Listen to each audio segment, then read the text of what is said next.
शरद taxi से नीचे उतरा और होटल के अंदर चला आया। रिसेप्शन काउंटर पर जाकर उसने मैनेजर से रूम के बारे में पूछा। मैनेजर कहता है, सॉरी सर, इस वक्त हमारे होटल में एक भी रूम खाली नहीं है। ये सुनते ही शरद थोड़ा नाराज हो गया और उसे गुस्सा भी आ रहा था, क्योंकि ये दूसरा होटल था जहां पर उसे यही बात सुनने को मिली थी। शरद निराश होकर होटल के बाहर आया। बाहर वही टैक्सी वाला अपने टैक्सी की विंडशील्ड का कांच साफ कर रहा था। शरद को निराश होकर बाहर आता देख उसने शरद से पूछा, क्या हुआ साहब, कमरा नहीं मिला क्या? ठंड के इस सीजन में कई टूरिस्ट यहाँ घूमने आते हैं, जिस वजह से यहाँ के सारे होटल भरे हुए होते हैं। एडवांस में बुकिंग करनी पड़ती है और कई बार तो एडवांस बुकिंग भी कैंसिल हो जाती है। यहाँ और भी कई होटल है, लेकिन वो काफ़ी महंगे हैं। पर टेंशन मत लीजिए साहब, यहाँ से कुछ ही दूरी पर एक होटल है, ज़्यादा महंगा नहीं है। वहाँ आपको किफ़ायती दरों में कमरा मिल जाएगा। अगर आप कहें तो आपको ले चलूँ वहाँ, बस एक रात ही तो गुजारनी है। शरद के पास दूसरा कोई ऑप्शन नहीं था। एक तो दिन भर की थकान, ऊपर से दिसंबर की कड़कड़ाती ठंड, और उसे काफ़ी नींद भी आ रही थी। उसने सोचा कि रात को यहाँ वहाँ घूमने से अच्छा है वहीं जाकर रुकते हैं। एक रात का ही तो सवाल है। शरद मान गया। ठीक है चलो, इतना कहकर शरद टैक्सी में बैठ गया। टैक्सी उस होटल की तरफ निकल पड़ी। रात के करीब 11:15 बज रहे होंगे। टैक्सी वाले ने पूछा, मसूरी किस काम से आए थे साहब? टैक्सी वाले का सवाल सुनकर शरद अतीत की यादों में चला जाता है। शरद एक कंपनी में नौकरी करता था। एक दिन पहले जब वो अपना काम कर रहा था, तब इंटरकॉम पर उसके बॉस का फोन आया। शरद जरा मेरी केबिन में आना। शरद केबिन के दरवाजे पर नॉक करते हुए पूछता है, मैं कम इन सर? कम इन शरद, देखो कल तुम्हें मसूरी जाना है। वहाँ तुम्हें हमारे क्लाइंट मिस्टर गुप्ता मिलेंगे। ये हमारी कंपनी की कुछ इंपॉर्टेंट फाइल्स है। मैं चाहता हूँ कि तुम पर्सनली जाकर उनसे मिलो और उन्हें ये फाइल्स हैंड ओवर कर देना। बदले में वो तुम्हें दूसरी फाइल्स देंगे, उसे लेकर आना। बॉस से प्रमोशन पाने के चक्कर में वो झट से तैयार हो गया। अगले दिन वो ट्रेन से मसूरी आया। आते ही सीधे मिस्टर गुप्ता से मिला। फिर ज़रूरी औपचारिकताएं पूरी करते हुए उसे रात हो गई। वापस जाने वाली ट्रेन अगली सुबह 10 बजे की थी। इतने में टैक्सी वाले ने ब्रेक लगाकर टैक्सी रोकी और शरद अपनी यादों से वर्तमान में आया। टैक्सी वाले ने उसका लगेज होटल के काउंटर पर लाकर छोड़ दिया। शरद ने होटल के मैनेजर से पूछा, मुझे आज रात बिताने के लिए कमरा चाहिए, मिलेगा? मैनेजर कहता है, जी सर, बिल्कुल मिलेगा। आप अपना नाम और आईडी बताइए। शरद ने नाम और आईडी बताई। मैनेजर ने ज़रूरी प्रोसेस पूरी की और होटल के रजिस्टर में एंट्री करने के बाद मैनेजर ने शरद को कमरे की चाबी सौंप दी और होटल बॉय को उसका सामान कमरे तक पहुंचाने के लिए कहा। शरद होटल बॉय के साथ कमरे की तरफ निकल पड़ा। लिफ्ट के पास जाते ही होटल बॉय ने शरद की तरफ देखते हुए पूछा, सर आपका रूम नंबर? शरद ने कहा, रूम नंबर 118। शरद की ये बात सुनकर होटल बॉय चौंक गया। उसके माथे की लकीरें बदलने लगी। वो शरद को अजीब नज़रों से देखने लगा। उसके चेहरे को पढ़ते हुए शरद ने पूछा, क्यों, क्या हुआ? होटल बॉय ने कहा, नहीं सर, कुछ नहीं। दोनों लिफ्ट के अंदर आए। लिफ्ट चल पड़ी। थोड़ी देर चुप रहने के बाद उसने कहा, सर अगर आप बुरा ना माने तो एक बात कहूँ। वैसे कमरा तो अच्छा है, पर बीच रात अगर कोई आवाज़ सुनाई दे तो बाहर मत निकलना। शरद ने सोचा कि वो उसे डरा रहा है। शरद झल्लाते हुए कहता है, क्या कहना क्या चाहते हो? तब होटल बॉय ने उसे समझाते हुए कहा, मेरी बात ध्यान से सुनिए सर। रात के 12 बजे से 4 बजे के बीच कोई आवाज़ सुनाई दे, कोई दरवाज़ा खटखटाए या फिर बाहर से कोई आवाज़ लगाए, पर आप बिल्कुल भी दरवाज़ा मत खोलना। उसकी बातें सुनकर शरद असमंजस में पड़ गया। अब उसे डर लगने लगा था। शरद कहता है, देखो तुम मुझे डरा रहे हो। एक तो मैं पहले से परेशान हूँ, थकान के मारे मुझे नींद आ रही है, और पता नहीं तुम ये क्या अनाप शनाप बोले जा रहे हो। बंद करो अपनी ये बकवास। होटल बॉय नम लहजे में कहता है, मैं तो बस आपके भले के लिए कह रहा हूँ, बाकी आपकी मर्जी। इतना बोलकर वो कमरे में सामान रखकर चला गया। शरद ने दरवाज़ा बंद कर दिया। बैग से रात में पहनने वाले कपड़े निकाले, जिन्हें पहनने के बाद वो बाथरूम में फ्रेश होने चला गया। बाथरूम में गर्म पानी की व्यवस्था थी। ऐसी ठंड में गर्म पानी से हाथ मुंह धोकर उसे अच्छा महसूस हो रहा था। फ्रेश होकर जब वो बाथरूम से बाहर आ ही रहा था, तब उसे दरवाजे पर जोर की दस्तक सुनाई दी। शरद ने सोचा कि अब कौन हो सकता है, कहीं वो होटल बॉय फिर से वापस तो नहीं आया। शरद ने घड़ी में देखा तो 12 बज चुके थे। तब उसे होटल बॉय की वो बात याद आई कि रात को 12 से 4 बजे के बीच अगर किसी की आवाज़ सुनाई दे या फिर कोई दरवाज़ा खटखटाए, लेकिन कमरे से बाहर मत निकलना। शरद ऐसे ही चुप खड़ा रहा। थोड़ी देर बाद दरवाजे पर पड़ने वाली वो दस्तक बंद हो गई। शरद ने राहत की सांस ली। शरद ने नीचे हाउसकीपिंग में फ़ोन किया और पूछा, कमरा नंबर 118 से बोल रहा हूँ, खाने के लिए कुछ हल्का फुल्का मिल सकता है क्या? तब मैनेजर ने कहा, नहीं सर, किचन बंद हो चुका है।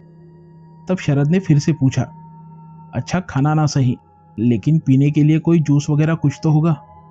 तब मैनेजर ने कहा, सॉरी सर, रात को हम सर्विस नहीं देते, सुबह 6 बजे के बाद ही हम आपको कोई सर्विस दे पाएंगे। शरद ने गुस्से से फोन रख दिया और वो बिस्तर पर जाकर लेट गया।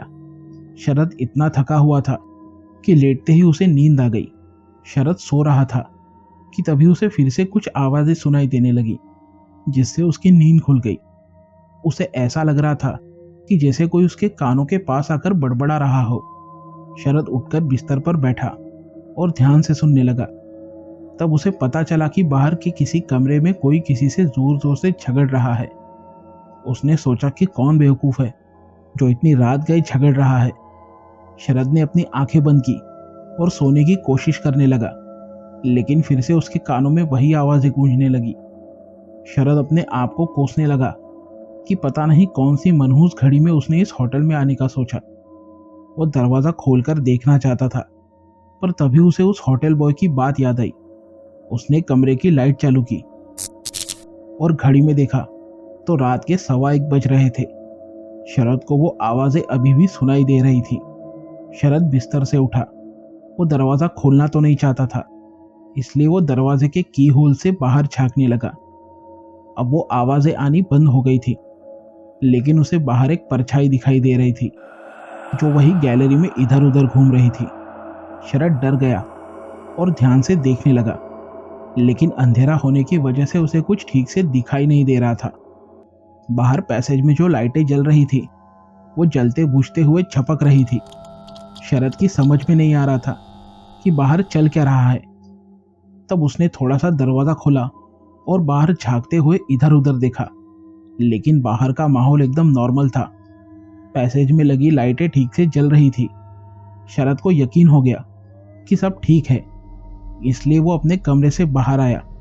उसने अपने आसपास देखा, उसे कुछ भी अजीब नहीं लगा। उसे तसल्ली हुई कि सब ठीक है, इसलिए वो मुड़कर अपने कमरे में वापस जाने ही वाला था कि तभी उसके सामने का जो कमरा था, उस कमरे के दरवाजे के पास उसे कुछ दिखाई दिया। शरद ने ध्यान से देखा तो वो खून था, जो अंदर से बहते हुए बाहर आ रहा था। देखते ही देखते वहां काफी सारा खून जमा हो गया। वो खून पैसेज में यहाँ वहां फैलने लगा, जिसे देखकर शरद की सिट्टी पिट्टी गुम हो गई। वो खून कमरा नंबर 113 से बाहर आ रहा था और वहीं से फिर से झगड़ने की आवाजें आने लगी।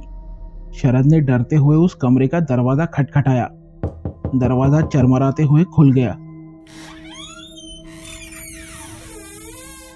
शरद ने झांक कर देखा तो कमरे की दीवारें खून से सनी हुई थी, और सबसे अजीब बात तो ये थी कि कमरे के अंदर कोई भी नहीं था। तो फिर दरवाजा किसने खोला? तभी कमरे के अंदर से अजीब सी आवाज आई, आओ अंदर आ जाओ। ये देखकर शरद को जैसे बिजली का झटका सा लगा। तभी किसी औरत के हंसने की आवाज आती है।